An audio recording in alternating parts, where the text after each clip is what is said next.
Hi guys, welcome back sa ating vlog at kamusta po kayo? Guys, meron po tayong gawa ngayon at ito po ang TV na to ay dinala ng may-ari dito.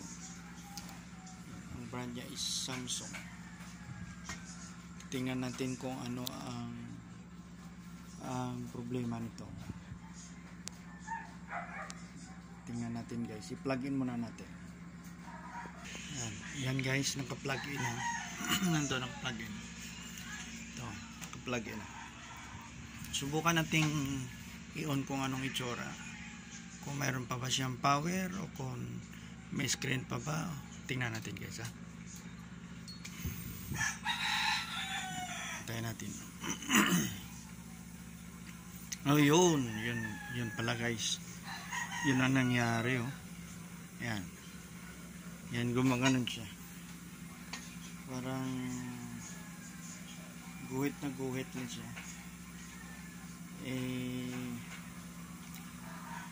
Mag-findings na tayo dito.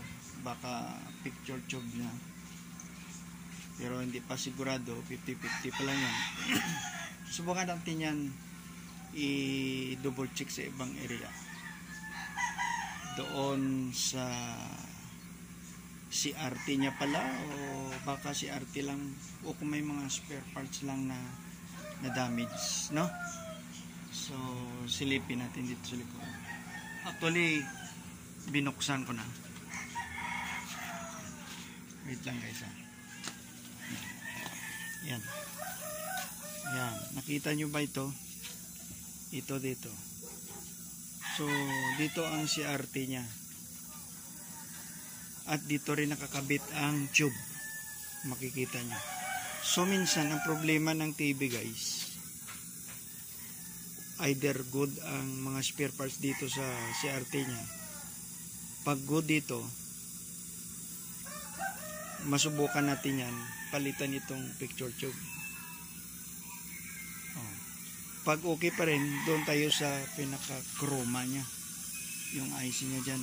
Medyo mahirap natin baklasin kasi tayo. Pero yun nga guys, ang findings natin dito is baka picture tube or dito lang sa CRT.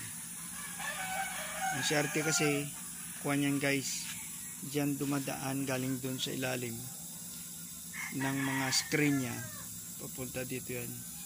Salpak sa picture tube, pinaka picture tube yan, salpak. So makikita natin yan guys maya. Subukan nating baklasin ito.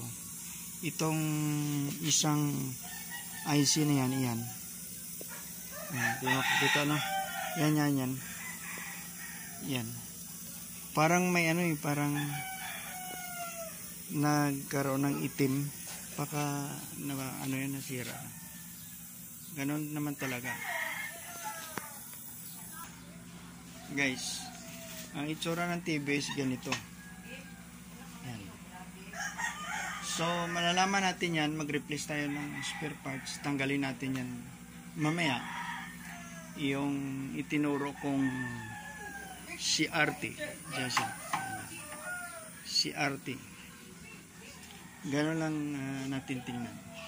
So antabayanan nyo guys, kasi walang screen, walang raster. Ganyan talaga. Dati may na-encounter akong ganito. Picture tube yung kwan. Pero hindi naman lahat. Pag ganyan, picture tube kagad. Titignan muna natin sa step by step kasi itong ng TV sets. No? Iba-ibang trouble ng TV sets. So yan Samsung. Ganun lang, dapat siya, yung raster ang tinatawag, parang umulan. So mapalitan natin yan. Diyan natin ma-confirm. Pag pinalitan natin na hindi pa, pupunta na tayo sa ibang steps, no? Ganyan yan. So guys, antabayanan nyo yan, tabayanan nyo at check natin. Hi guys, at ito na po ang ating parts na binaklas. Ito siya. At yun, kung makikita nyo guys, yan, yan. Meron siyang may buta siya guys. Ano to, shorted na to, pumutok sa loob. Yan. Binaklas natin dyan. Kagaya ng sinabi ko, baka dito yan sa CRT ang problema. So, dyan natin binaklas yan. Yan. At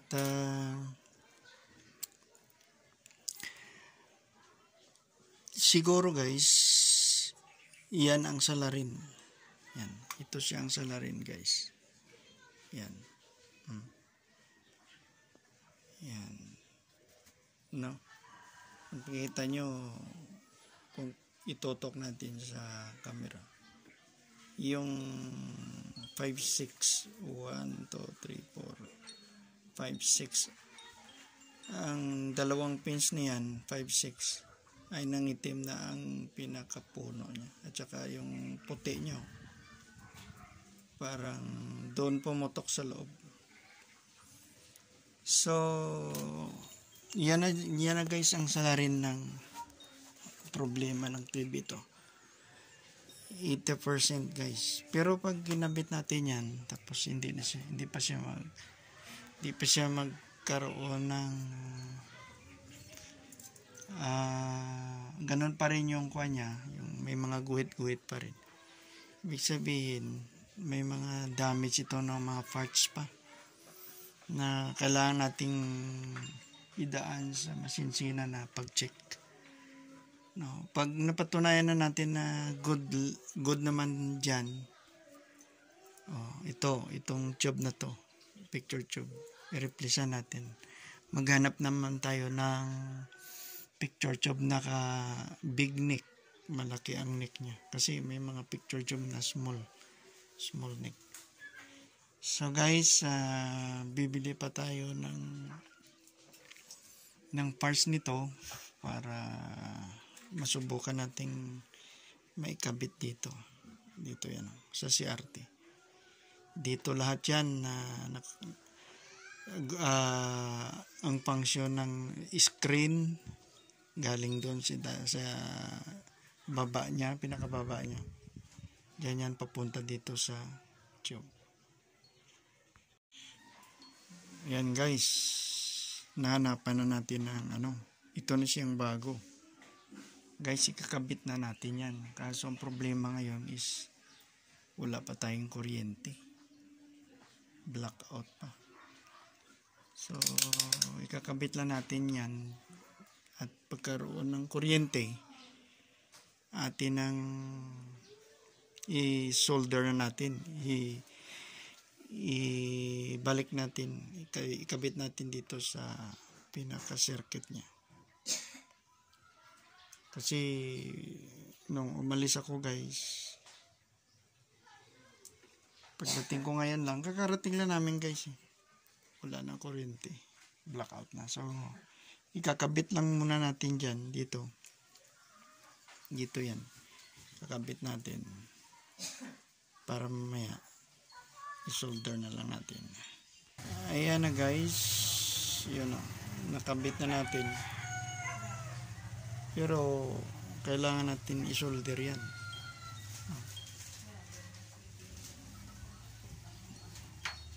Ano? Kailangan natin i-solder yan. Yan siya guys. Diyan yan nakapwesto. So, titingnan natin yan mamaya. Pag nagkaroon na ng kuryente, saka natin i-solder yan. Yan.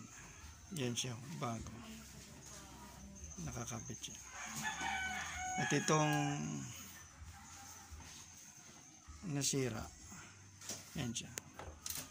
So, mamaya pag meron ng kuryente dito, i-ano natin, i-solder at saka i-testing natin. Hirap pag may trabaho na walang kuryente. Hello guys, to continue our vlog, kasi kahapon bumili na tayo ng spare parts, no? Ito ang luma. Bumili tayo ng spare parts, kaso lang guys, nawalan ng kuryente hanggang kaninang umaga lang nag-resume ang kuryente. So guys, ito na, at alam nyo, nahirapan ako dito at marami akong pinalit na spare parts dahil na parts pala, dahil yung pagkasira nito guys, maraming na damage. May isang ito lumubo yung kapasitor niya, tapos ito guys ang zener diode. Nung kinabit ko na ito, hindi ko lang nakuha ng video guys, ganun pa rin. So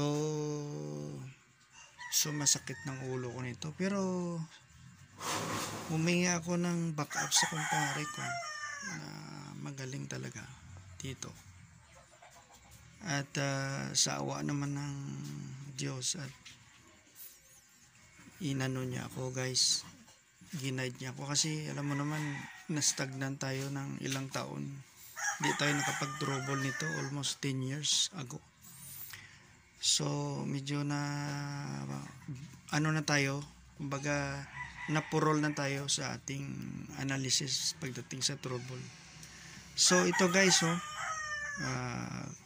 bumili ako ng panibagong parts, at ito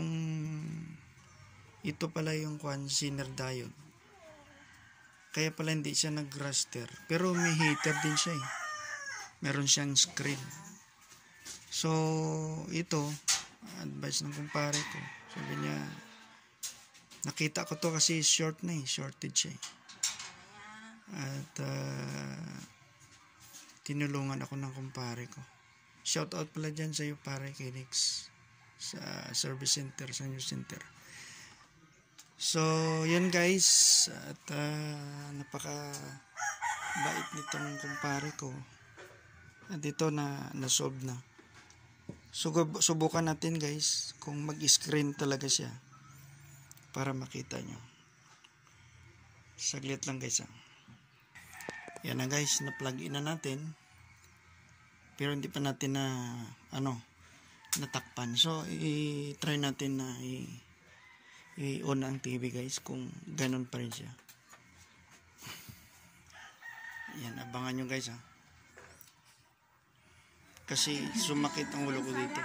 Yan guys,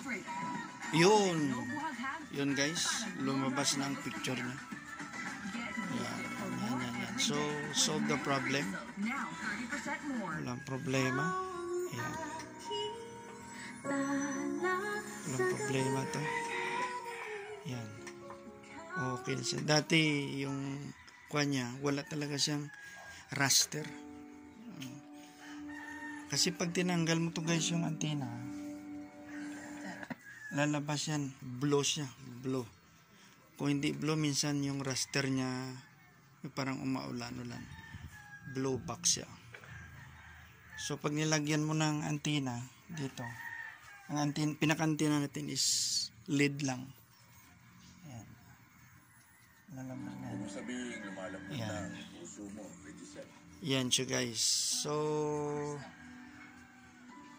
nasolve na natin ang problema ito sa pamagitan ng aking kumpare na napakagaling magbigay ng tips.